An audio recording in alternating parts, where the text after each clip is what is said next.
Taste the Daily. இந்திய நாட்டின் 76வது குடியரசு தின விழாவையொட்டி கோவையில் அதிமுக முன்னாள் அமைச்சர் SP வேலுமணி தேசிய கொடியை ஏற்றி வைத்து இனிப்புகளை வழங்கினார்.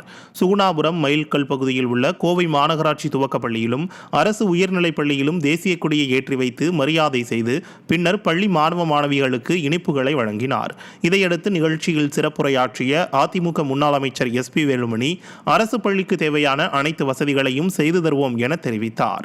இந்நிகழ்ச்சியில் பள்ளி மாணவ மாணவிகள் பொதுமக்கள் ஆசிரியர்கள் என பலர் கலந்து கொண்டனர்.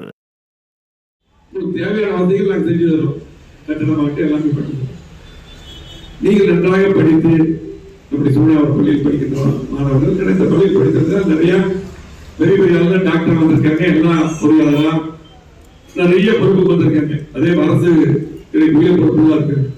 நீங்களும் வருகின்ற காலத்துல மிகப்பெரிய பொறுப்புக்கு அரசு அதிகாரிகள் வர வேண்டும் என்று வாழ்த்தி, என்றைக்கும் இந்த பள்ளி இன்னும் நமக்கு ஒரே ஒரு இதுதான் நாங்கள் தெரிய முயற்சி பண்ணிருக்கிறோம்.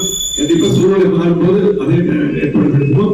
இந்த பிள்ளைக்கு கேட்டிருக்காங்க, அதையெல்லாம் நம்ம கண்டிப்பா ஒதுக்கி தரப்போம். சட்டமன்றமே பார்த்து இருக்குது. இடத்தையே கேட்டாங்க, அதை ஒதுக்கி தரல.